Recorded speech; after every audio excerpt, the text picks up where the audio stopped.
अस्सलामुअलैकुम एवरीवन। कभी सोचा है आपने, हम अल्लाह को कहते हैं कि या अल्लाह मेरी दुआ कबूल कर। हम रोते हैं, सजदे करते हैं, दुआ करते हैं, मगर जब अल्लाह खुद हमें बुला रहा होता है तो हम बिस्तर की चादर तान कर उससे मुंह मोड़ लेते हैं।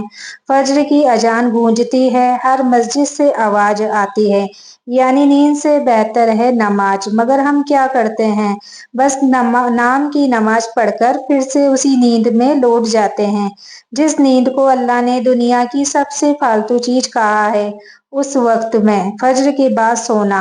रसूल अल्लाह सल्लल्लाहु ताला अलैहि वसल्लम ने फरमाया, जो शख्स फज्र के बाद सोता है उसकी रोजी में तंगी होती है, दिल मुर्दा होता है और बरकत उससे दूर कर दी जाती है।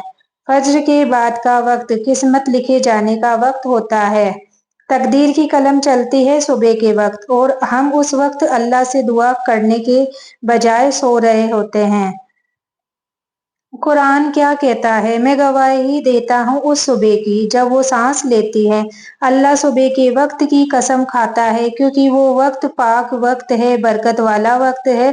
अगर तुम अल्लाह से सुबह उठकर हाथ फैलाकर कुछ भी मांगो तो अल्लाह शर्मिंदा नहीं करता, मगर जब तुम फज्र पढ़कर फिर से सो जाते हो तो तुम्हारी किस्मत की कलम चलती है और तुम्हारा नाम उस लिस्ट में से लिखा जाता है जो नींद में पड़े होते हैं, ना कि सजदों में। फज्र के बाद सोने वालों की हालत। दिन भर सुस्ती, दिल में बेचैनी, काम में बरकत नहीं, गुस्सा, परेशानी और बेमतलब की थकान, और सबसे खतरनाक दिल का सख्त हो जाना, क्योंकि जो रूह फज्र के बाद कुरान से रोशनी नहीं पाती वो रूह अंधेरे में चली जाती है। अब गौर करो, कुछ सवाल खुद से पूछो।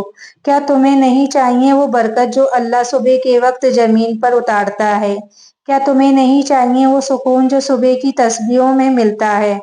क्या तुम्हें नहीं चाहिए अल्लाह तुम्हारे शोहर, बच्चों, माँ बाप, पूरी औलाद की रिज्क, सेहत और हिफाजत लिख दे? तो फिर क्यों फज्र के बाद सोते हो? एक बूढ़ी माँ का सच्चा वाकया।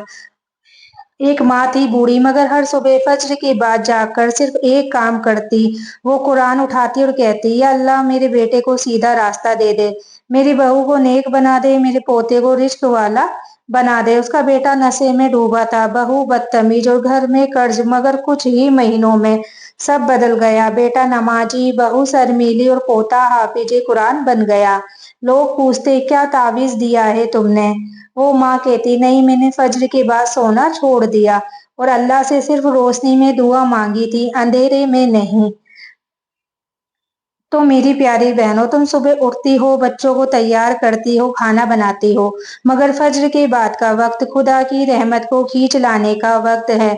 तुम तस्बीह पढ़ो, एक कोना पकड़ो और कहो, या रब मेरे घर में मोहब्बत भर दे। यकीन मानो अल्लाह तुम्हारी सिसकियों से वो सब दे देगा जो तुमने कभी मांगा ही नहीं। मर्दों के लिए खास पैगाम है। भाइयों, जो मर्द फज्र के बाद कारोबार, इबादत या कुरान में लग जाता है, उसकी दुकान नहीं चलती, उसका नसीब चल पड़ता है। जो मर्द फज्र पढ़कर फिर तकिए में मुंह छुपा लेता है, वो खुद अपनी रोजी से मुंह फेर लेता है। तो सबसे जरूरी बात, अब जब तुम अगली बार फज्र पढ़कर सोचो थोड़ी देर सो लूं, तो खुद से पूछना, क्या मुझे अल्लाह की रहमत की देर चाहिए या नींद की चंद लम्हात? जो जागकर अल्लाह को याद करेगा, अल्लाह उसे ऐसी जगी हुई किस्मत देगा जो दुनिया के सारे सपनों से बेहतर होगी। और एक गुजारिश दिल से सुनना, अगर इस वीडियो ने आपके दिल को छू लिया है, अगर आपको लगा कि आपने खुद को इसमें कहीं देखा, तो इसे शेयर जरूर करें, क्योंकि हो सकता है ये वीडियो किसी की जिंदगी की सुबह बन जाए, किसी को फज्र की बात सोने से रोक दे और उसकी किस्मत बदल दे।